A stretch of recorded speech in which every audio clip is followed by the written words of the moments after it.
ഇവിടെ ചോറൊക്കെ എടുത്ത് വെച്ചിട്ടുണ്ട് കൂട്ടുകാരെ. നമ്മുടെ കാടമുട്ട ഇങ്ങോട്ട് വെച്ചു കൊടുക്കുക. എന്തോ മണം.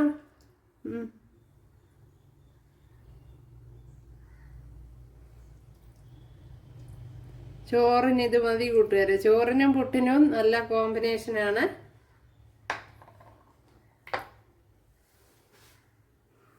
ഇങ്ങനെ അങ്ങോട്ട് കുഴയ്ക്കുക,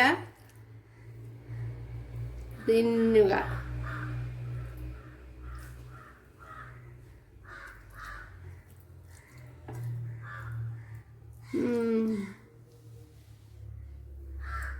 സൂപ്പർ.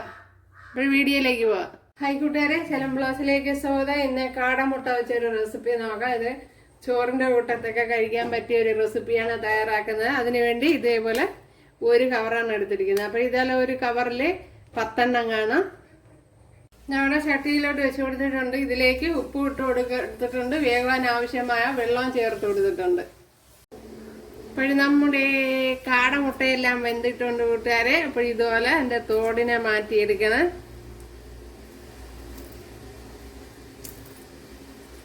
ഉണ്ടല്ലേ?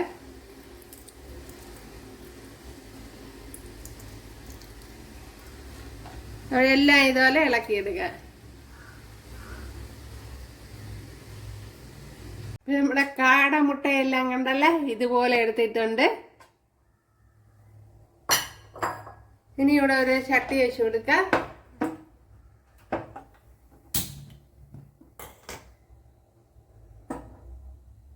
ആദ്യം ഈ കാടമുട്ടയിൽ ശകലം മസാലയൊന്ന് പുരട്ടിയെടുക്കുക. അതിനുവേണ്ടി ശകലം ഓയിൽ ഒഴിച്ചു കൊടുക്കുക. ഞാൻ ഇപ്പം നല്ലെണ്ണ എടുത്തതേ ഉള്ളൂ കൂട്ടുകാരെ. വെളിച്ചെണ്ണയാണ് നല്ലത്, ടേസ്റ്റ് കൂടുതൽ. ഇപ്പം വെളിച്ചെണ്ണ എടുത്താലും മതി. ഇതിലേക്ക് 1/2 ടീസ്പൂൺ മഞ്ഞൾപ്പൊടി, 1/4 ടീസ്പൂൺ എരിവില്ലാത്ത മുളക് പൊടി,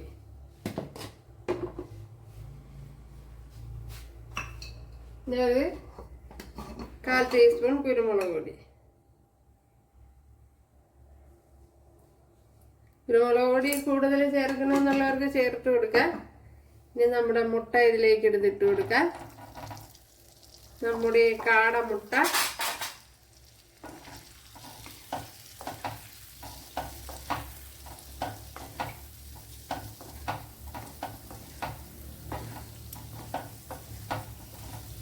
അപ്പോഴിനി ഇതൊന്ന് ഇതിൽ നിന്ന് മാറ്റാം, അല്ലെങ്കിൽ ഇനി കരിഞ്ഞു പോകും. ഇവിടെ ഓയിൽ ഒഴിച്ചു കൊടുത്തിട്ടുണ്ട്. അതിലേക്ക് ഒരു 10 കൊച്ചുള്ളി ഇതുപോലെ എടുത്തിട്ടുണ്ട് ഉണ്ടല്ലേ, അത് ചേർത്ത് കൊടുക്കുക. ചേർത്ത് കൊടുത്ത് നല്ലതുപോലെ ഒന്ന് വഴട്ടിയെടുക്കണം. നമ്മുടെ കുഞ്ഞുള്ളിയൊക്കെ നല്ലതുപോലെ വഴണ്ട് വന്നിട്ടുണ്ട്. ഇതിനെ ഒന്ന് മാറ്റാം. ഇനി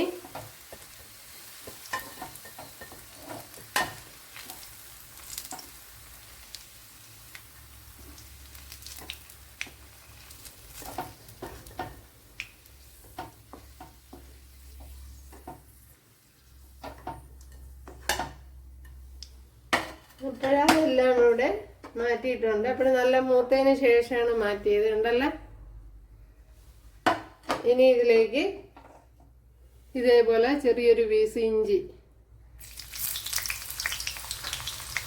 ഒരു 15 അല്ലി വെളുത്തുള്ളി,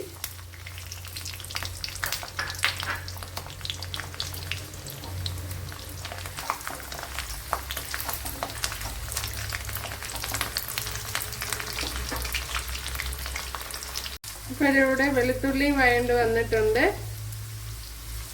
അതിനെ നമുക്ക് മാറ്റാം.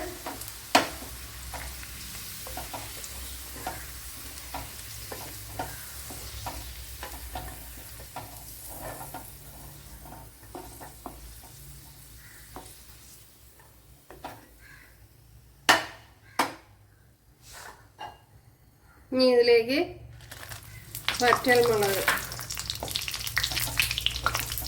ഒരു 8-9 എണ്ണം വരെ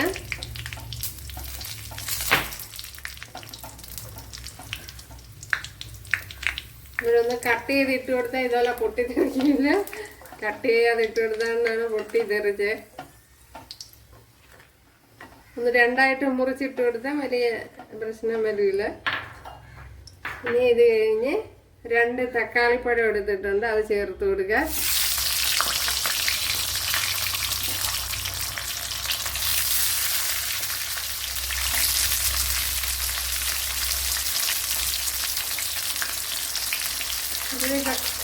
കട്ട് ചെയ്തോ കട്ട് ചെയ്യാതെയൊക്കെ ചേർത്ത് കൊടുക്കുക.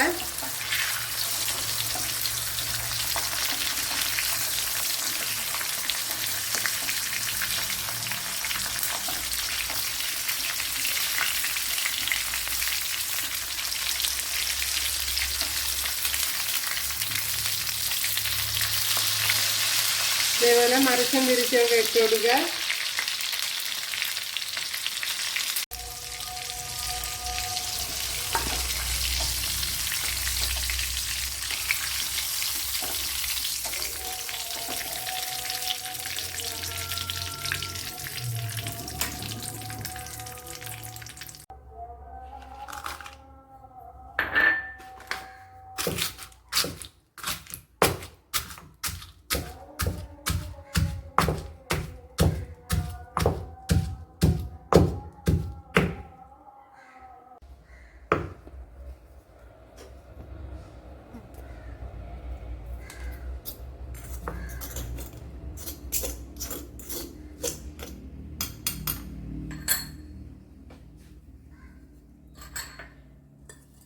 ഇനി ഇതിലേക്ക് നമ്മുടെ വെളുത്തുള്ളി ഇട്ട് കൊടുക്കാം.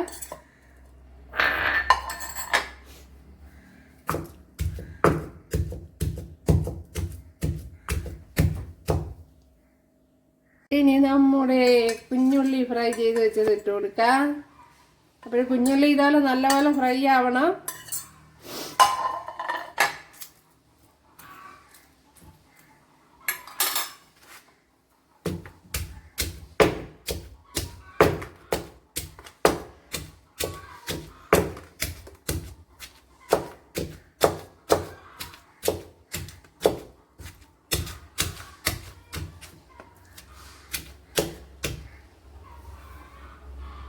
നമ്മുടെ തക്കാളിപ്പഴം ചേർത്ത് കൊടുക്കാം കൂട്ടുകാരെ. അപ്പോഴിത് ഒരുമിച്ച് ഇടിച്ചെടുക്കണമായിരുന്നു നല്ലത്. അപ്പോഴിത് കല്ലിൽ കൊള്ളൂല, അതുകൊണ്ടാണ് മാറ്റിയത്.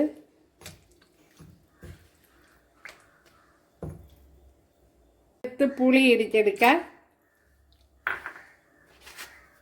ഇപ്പൊ വെള്ളം ഒഴിച്ചു കൊടുത്തിട്ട് പടാന്നിട്ട് ഇടിച്ചു കൊടുത്ത ദേഹത്തെല്ലാം തെറിക്കും കൂട്ടുകാരെ. അതല്ല ഇതുപോലെ കറക്കി എടുത്താൽ മതി.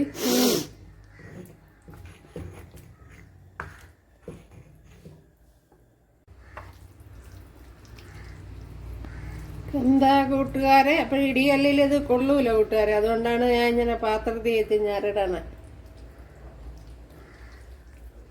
എന്താ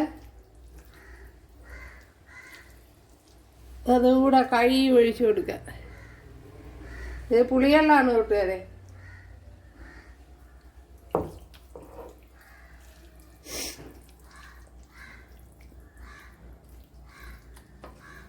സൂപ്പർ.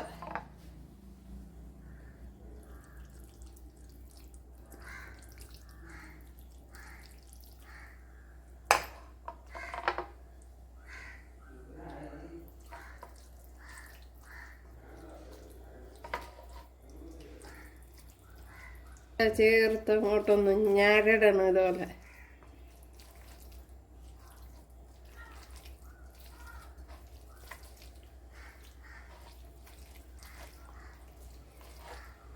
കരിയുണ്ട് കൂട്ടുകാരെ. ഇനി ഇതിലേക്ക് നമ്മുടെ കാടമുട്ടയും കൂടെ ചേർത്ത് കൊടുക്കാം.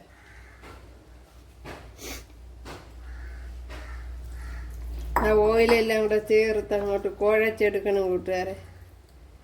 ചോറിൻ്റെ കൂട്ടത്തെ പുട്ടിൻ്റെ കൂട്ടത്തെ എരിവ് ഇഷ്ടപ്പെടുന്നവർക്ക് അടിപൊളി. നമുക്ക് കുറച്ച് കറി ലീവ്സ് കൂടെ ചേർത്ത് കൊടുക്കാം. അപ്പോഴേ ഒരു കീടിയിലാണ് ടേസ്റ്റ് ആയിരിക്കും. അപ്പോഴേ എൻ്റെ ആ ടേസ്റ്റ് എല്ലാം കൂടെ വരുള്ളൂ. വേണമെങ്കിൽ അപ്പോഴെല്ലാവരും ചെയ്ത് നോക്കുക. കണ്ടല്ലേ, ഭയങ്കര ടേസ്റ്റാണ്, ഒരു രക്ഷയില്ല.